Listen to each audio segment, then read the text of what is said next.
ప్రేమ పుట్టాలి, కానీ పుట్టించలేం.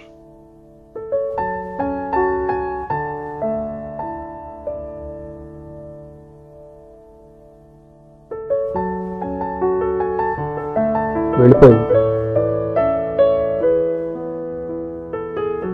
అమ్మాయి నువ్వు లవ్ చేయట్లేదు కదా? ముందు ఎప్పుడే వస్తాను. రాట్లేదుగా.